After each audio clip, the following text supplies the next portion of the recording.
Y he aquí que la España de Franco les ofrece a estos hombres la revalidación, la dignidad que tenían perdida. Si volaron un puente, ahora lo reconstruyen. Si derribaron una casa, la levantan ahora.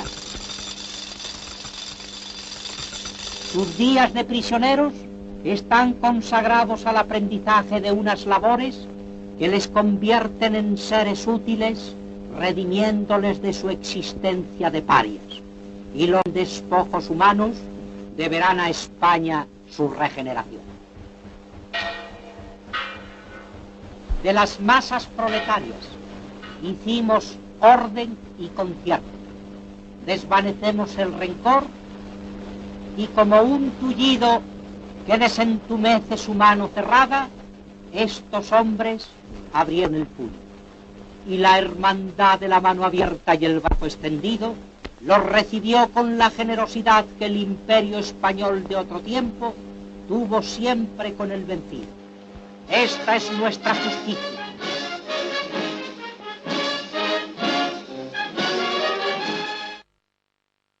Durante toda la guerra civil y hasta octubre de 1939 predominó la jurisdicción militar sobre la civil en casi todos los delitos tipificados en el Código Penal. Además, se derogó la legislación procesal y penal de la Segunda República y se restableció la de 1930, que se mantuvo hasta 1948. En los primeros años del régimen hubo un gran trasiego de gente en los centros de reclusión. Por una parte salían de la cárcel los presos falangistas y entraban en una mayor proporción los republicanos. Esto trajo una serie de problemas en los centros de reclusión. El más importante, el hacinamiento. No cabían en las cárceles. Algunos datos os voy a dar. El número de prisioneros en el momento de la rendición en la zona nacional llegaban a los 100.000, sin contar los últimos prisioneros de las últimas semanas, que eran aproximadamente unos 400.000, aunque la mayoría fueron liberados al poco tiempo. A finales de 1939 se contabilizaban 270.000 presos, en 1942 124.000, en 1945 43.000 y en la década de los 60 apenas llegaban a los 11.000. Un segundo problema fueron las malas infraestructuras de los centros de reclusión y la escasez de funcionarios, dos aspectos que facilitaban las fugas. Un tercer problema fueron las malas condiciones de higiene y sanidad, que trajeron epidemias de tifus y disentería. Y en último lugar, la escasez de alimentos, agravada sobre todo por la especulación de los funcionarios que revendían los alimentos en el mercado negro. Para solucionar todos estos problemas se crearon una serie de órganos administrativos y judiciales. En octubre de 1936 se creó la Inspección de Presidios y Prisiones vinculada a la presidencia de la Junta Técnica, y que un año después, en julio de 1937, se creó la Dirección de Prisiones, con más competencias que la inspección, con funciones de reconocimiento, de organización, de personal y del trabajo de los penados. Los órganos judiciales se crearon tribunales en todas las regiones más importantes y un tribunal nacional en Madrid, pero debido al mayor volumen de prisioneros en mayo de 1939, se abrieron auditorías de guerra en todas las provincias, 10 provisionales y muchos juzgados militares que estuvieron abiertos durante 3 años. Los consejos de guerra no tenían ningún tipo de garantía procesal. Más o menos en una hora los consejos de guerra resolvían entre 12 y 15 casos. El abogado defensor era un militar con poca preparación y muy poco convencido de la defensa. Y en último lugar se daba por supuesta la culpabilidad de los presos. Las sentencias de cárcel iban de 6 meses a 15 años. La tendencia era dictar sentencias fuertes al principio para después reducirlas. El itinerario de las sentencias de condena de muerte, la mayoría se produjeron entre los años 1939 y 1940, era el siguiente. El tribunal mandaba la sentencia a la auditoría de guerra, esta a su vez al teniente coronel Lorenzo Martínez Fuset, que se la pasaba a Franco. Esta anotaba en el expediente los siguientes símbolos: una E de enterado, que significaba ejecución del preso, una C de conmutado, una última anotación era la de garrote y prensa, que esa anotación significaba que tenía que tener un efecto de demostración dicha pena. Una vez anotado Franco estas notas, se las devolvía los expedientes a Fuset, esta a su vez a los capitanes generales, que las enviaban al gobernador militar, y estas al director de prisión, que se las daba a los funcionarios que leían las sentencias en voz alta en las prisiones. Los presos, según el argot policial, estaban clasificados en 3 tipos: presos políticos anteriores por delitos cometidos durante la Guerra Civil, presos políticos posteriores que habían cometido delitos después de la guerra y, por último, los presos comunes. El sistema penitenciario franquista se basó sobre todo en los presos políticos anteriores, debido a una mayor posibilidad de reeducación.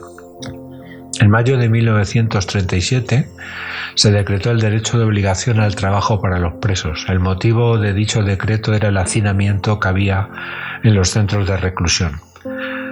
Los presos no condenados podían trabajar fuera o dentro de la prisión, con lo cual se crearon los batallones de soldados de trabajadores. Un año después se reguló este decreto, en octubre de 1938, con la creación del Patronato de Redención de Penas.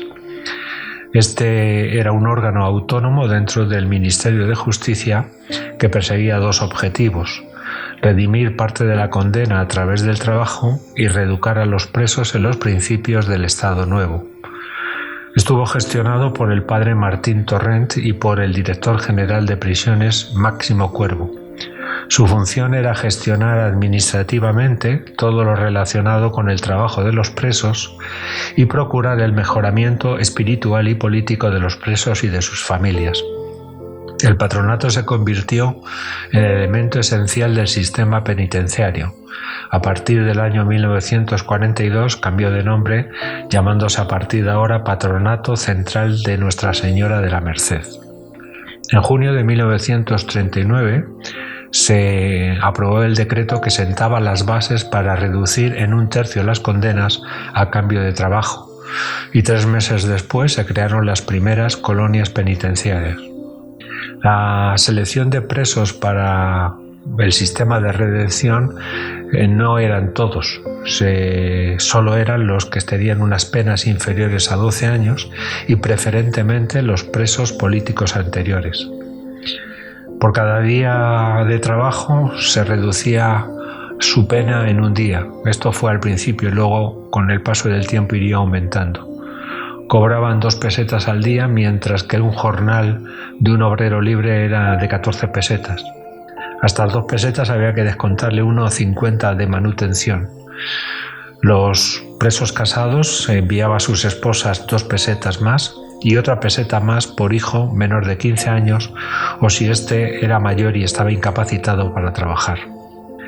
Los presos colaboraron en muchos proyectos, por ejemplo en la reconstrucción de lugares destruidos en la guerra, como Belchite, Brunete, Guernica, el canal de Montijo de Extremadura, la Real Acequia del Jarama, la presa del Alberche, el desierto de los Monegros. Trabajaron en todas las cuencas mineras, construyeron sus propias cárceles, por ejemplo la de Carabanchel, hicieron el trazado de líneas férreas como la de Madrid-Galicia o Madrid-Burgos y el más conocido de todos, el monumento del Valle de los Caídos. Hasta mayo de 1940 funcionaron los batallones, que serían sustituidos por batallones disciplinarios de soldados de trabajadores. Estos eran varones en edad de militar que no habían combatido en las filas franquistas y no eran reconocidos como afectos al régimen. A esto se le conoció como la mili de Franco. Trabajaron en fortificaciones en el Pirineo, en el campo de Gibraltar y en las costas españolas ante una posible entrada de España en la Segunda Guerra Mundial. Estos batallones disciplinarios estuvieron vigentes hasta 1948 y entre los años 1940 y 1942 llegaron a ser hasta de 47.000 hombres. Sin embargo, el sistema de redención no acabó en 1948, sino que se mantuvo para los presos comunes a través de los talleres penitenciarios.